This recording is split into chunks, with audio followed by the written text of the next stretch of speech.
Capítulo 4. Oratoria, paisaje del alma.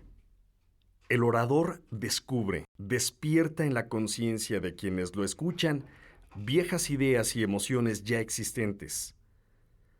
Los hombres que lo aplauden y están conformes con sus tesis pensaban lo mismo desde hace muchos años, participaban de idénticas pasiones, pero todo esto lo tenían escondido. Como la veta de oro permanece oculta a los extraños, en espera del minero que extraiga su misterio a la luz. Hay un minuto en que parece que el verbo del orador, su encendido acento, su ademán vigoroso, su emoción contagiosa, sacude las conciencias dormidas de los oyentes y las despierta a la realidad de su hombría. Vamos, les dice, sacudamos la pereza y el miedo. De pie, hay que ser hombres. Y cada individuo se anima y fortalece y principia la lucha por rescatar los valores de su personalidad.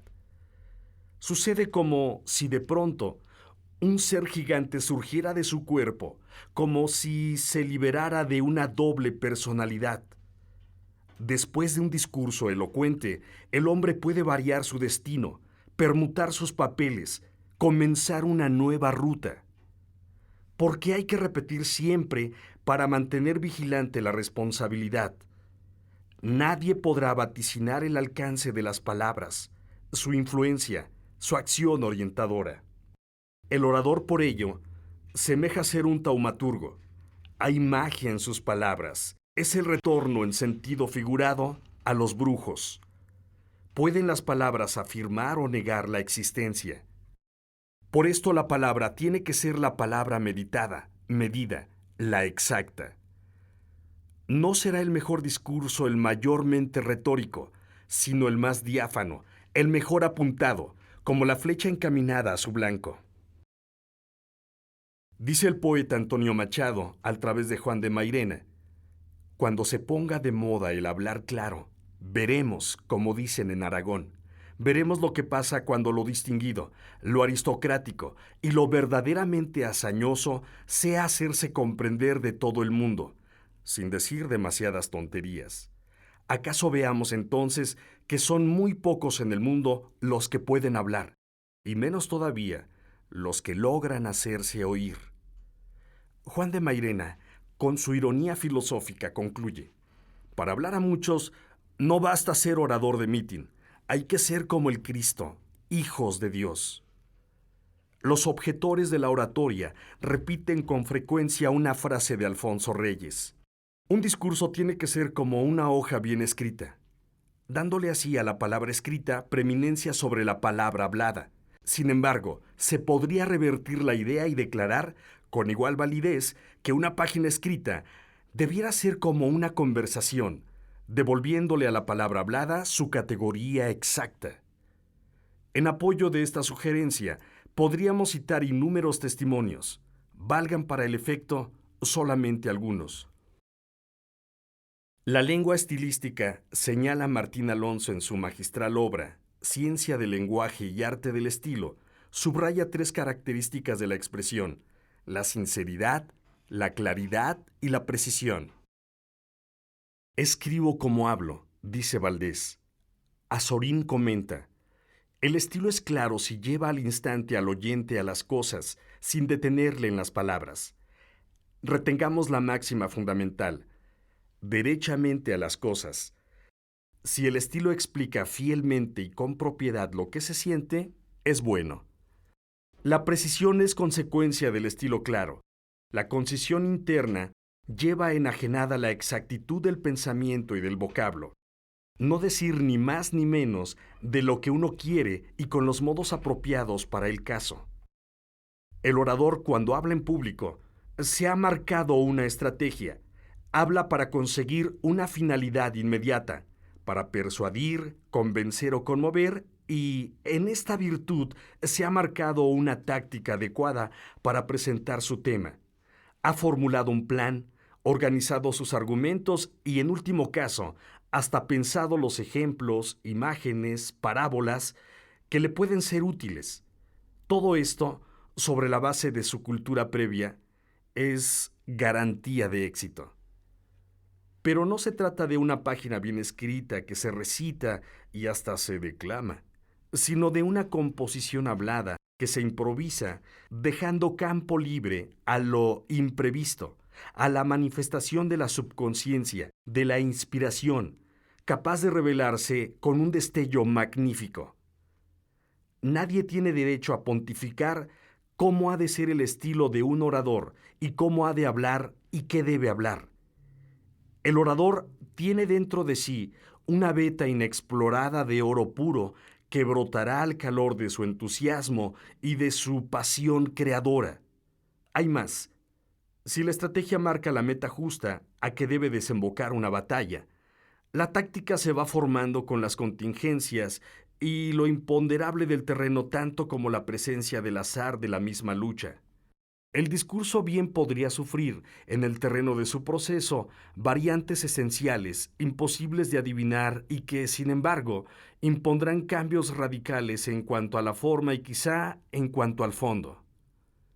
Imaginemos una interpelación violenta, una interrupción inesperada, un olvido momentáneo de una palabra, un chiste que parte de las galerías y, entonces, el orador se ve forzado a modificar el curso de su disertación y salirle al paso al interruptor tratando de ganarle, con mayor ingenio, la partida. Félix Fulgencio Pallavicini, el atildado orador de la 26 legislatura en su volumen Los Diputados, relata un buen número de anécdotas en que los oradores, muy brillantes por cierto, tuvieron que salir de apretados casos recurriendo a golpes oratorios magistrales. Una cosa sí es determinante para el orador: el clima político en el que habla. Si el orador, al fin hombre, vegeta en régimen de tipo totalitario, no dirá lo que piensa, ni lo que siente, ni lo que cree, sino que recitará, entonces sí, el texto de las hojas escritas por sus amos, sus autoridades, sus censores. No dirá con espontaneidad lo que le gustaría decir, sino aquello que le han impuesto a su conciencia. Estos recitadores de un monólogo impuesto son autómatas, robots trágicos del verbo. Con razón grita Horacio Zúñiga en su libro Verbo Peregrinante. Sí, no hay que olvidar jamás, oh paladines del pensamiento armonioso y la conciencia sonora, no hay que olvidar jamás que tras la silueta del más insigne de los oradores, Demóstenes, se yergue un símbolo sublime, la patria, y surge un resplandor inmenso, la libertad. Estampó Michelet esta frase: la elocuencia es el termómetro de la libertad, y gambeta esta definición: solo están mudos los hombres y los pueblos esclavos. Y el propio Horacio Zúñiga concluye: tenemos que aceptar que el orador, en ciertos momentos, es el índice supremo de las libertades públicas y el exponente máximo del progreso político y social, y el grito por excelencia de las conciencias manumitidas que pueden proclamar y proclaman, bella y vehementemente, el glorioso mensaje de la emancipación material y espiritual. Porque la libertad es una función vital impostergable. Por ello, el orador está expresando el atributo cardinal de su hombría, de su vitalidad. El hombre menoscaba su hombría cuando pierde su libertad, lo que equivale, en otra forma, a decir que el hombre que no habla, que no es capaz de enfrentarse a un público y decir en voz alta lo que piensa con el calor humano, con el entusiasmo vital necesarios, no ha logrado la integración cabal de su hombría. El filósofo Oxiacán advirtió la presencia de palabras ciegas y palabras videntes. Diríamos que hay palabras que esconden el rostro, que no dan la cara tras de vistosas máscaras, cuando lo deseable, lo valiente, es que las palabras actúen desnudas de afeites, tal como son, afrontando el peligro y la responsabilidad, exponiéndose a las precisas consecuencias.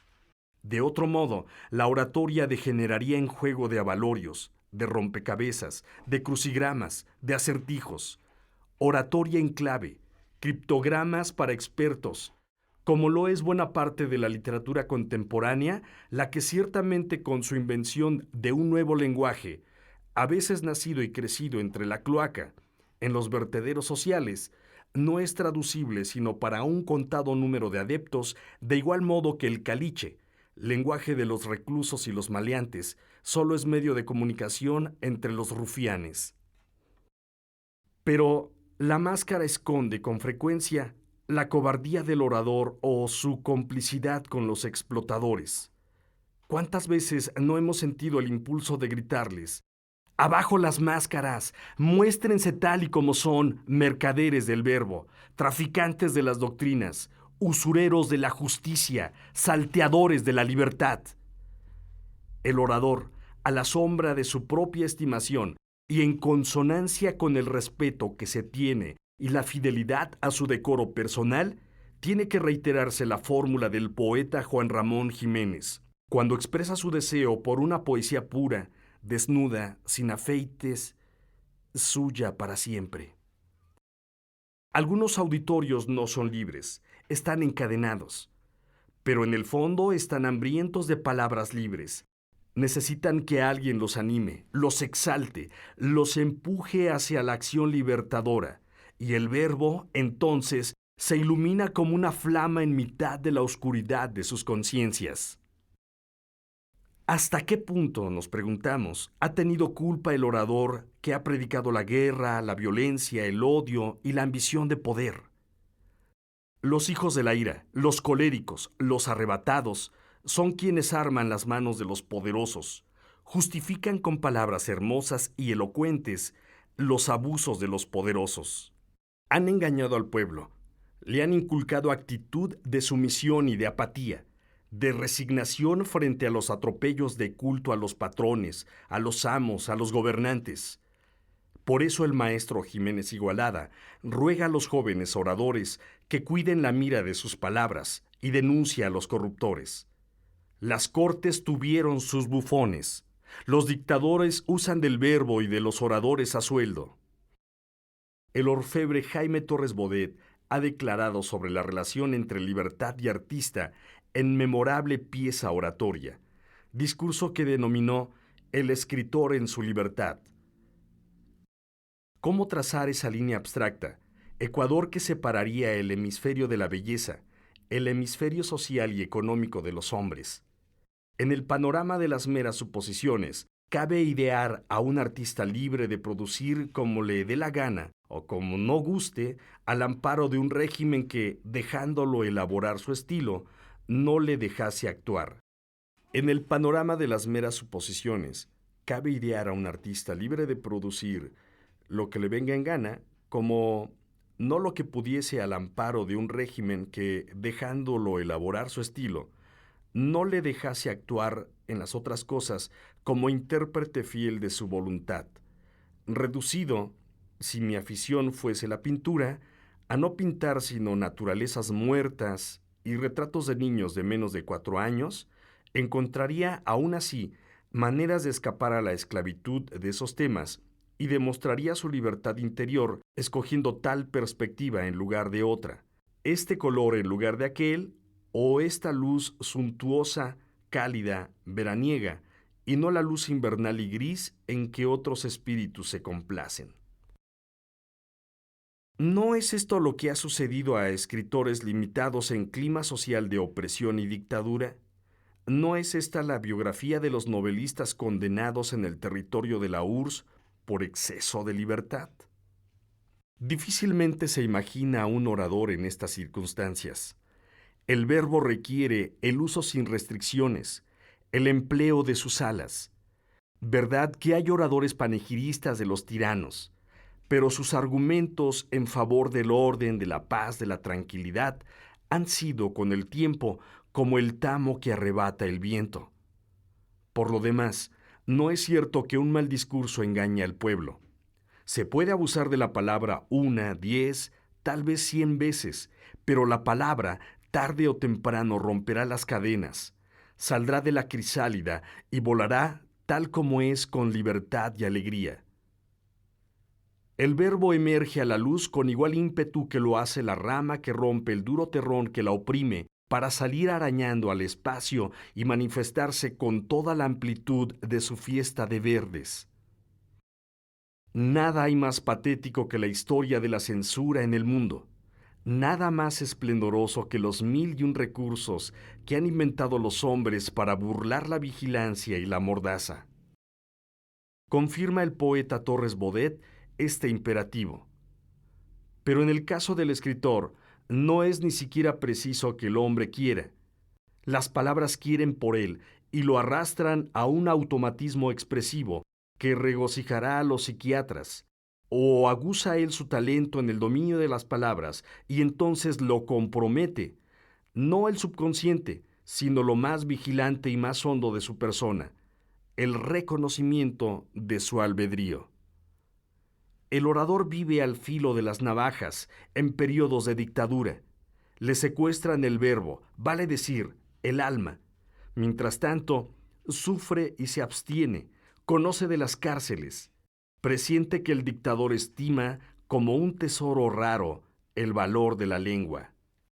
Sabe que la lengua de los oradores libres, Belisario Domínguez, es ornato en estuche de terciopelo. El orador vigila, es atalaya. En la historia universal, él abre el surco, descubre el horizonte. Antes de la revolución violenta está la revolución de las arengas. Después, el rifle pide la palabra, como el verso de Mayakovsky. A tiempo se decide el orador. Las dos puertas se le ofrecen. La puerta ancha, con sus lujos, placeres, dinero, vanidad. Y la puerta estrecha, con la severidad de las noches de estudio, a la luz de la lámpara encendida, con sus privaciones y el riesgo de que los tiranos le corten la palabra. El orador es el heraldo de la libertad. En etapas de crisis política aparece uno, impreca a los déspotas, exalta a los menesterosos y procrea rebeldes. Y ciertamente, no solo es eficaz instrumento de la libertad en época de supresión de derechos, también lo es en la paz cuando se impone el impulso a una cruzada laica, cuando hay que ir a rescatar el sepulcro de Don Quijote. Como esta época triste que vivimos, época oscura, gris, sin luz propia, época en que se arrastra, desnudo de alegrías y de nobles propósitos, un hombre débil, mediocre, hábil en el manejo de las máquinas, ducho en computadoras, en técnica, en manuales científicos, ni siquiera en ciencias, con el alma encogida, maltrecha, tartamuda, gritando su materialismo, contaminado espiritualmente, títere de la praxis, palabra que lo llena todo, con un lenguaje procaz en literatura, divorciado del pueblo, confinado en círculos de seres raros, visionudos, fantoches, muñecos de paja. Pues sí, en este tiempo melancólico, en que para disimular su vaciedad multiplican los ruidos, las disonancias, el escándalo estruendoso, los golpes desaforados de los instrumentos de percusión, en esta época nostálgica, ayuna de romanticismo, de sentimientos sencillos, puros, de vuelta al pueblo, hacen falta oradores. Que venga una legión de oradores a la plaza pública, que se escuchen los verbos de descontento, de protesta, de rebeldía, que se encienda la guerra civil contra los muertos tecnócratas y se cante el retorno del humanitarismo vivo. Herbert Reed distinguió dos conceptos esenciales, la libertad y las libertades. La libertad es, ya se ha dicho, una función vital impostergable. Las libertades son existenciales, de origen y alcance estrictamente político. La libertad de trabajo, la libertad de imprenta, la libertad de tránsito, así como la libertad es una, esencial, y las libertades son muchas, existenciales. Esto también, analizado en la obra Anarquía y Orden, incumbe a los oradores. Ellos son los defensores de la libertad y los propugnadores de las libertades en cada gajo de la historia universal. Por la palabra seremos libres. Por la palabra recuperará el hombre su natural jerarquía, su dimensión íntegra. Porque no se trata de aspirar a un superhombre, sino de propiciar la presencia del hombre. El campo está enfrente de los oradores, particularmente de los oradores jóvenes. No faltan motivos para que entren en acción los jóvenes rebeldes. Declaremos que no hay rebeldes sin causa, sino infinidad de causas que están clamando por la actividad de los jóvenes rebeldes. La lucha por la libertad y por la justicia no ha concluido, apenas se inicia.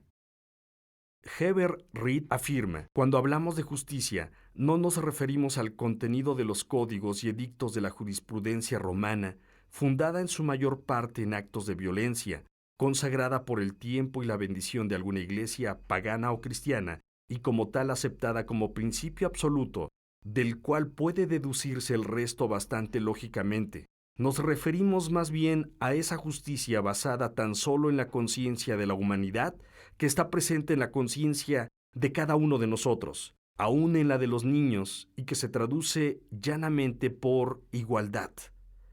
Esta justicia, que es universal, pero que, merced al abuso de la fuerza y a las influencias religiosas, jamás se ha impuesto aún en el mundo político, ni en el jurídico, ni en el económico. Este sentido universal de la justicia debe convertirse en base del mundo nuevo. Sin él no habrá libertad, ni república, ni prosperidad, ni paz. Soñemos en que cada orador joven se transformará vigorosamente en un justiciero, en un adalid de justicia.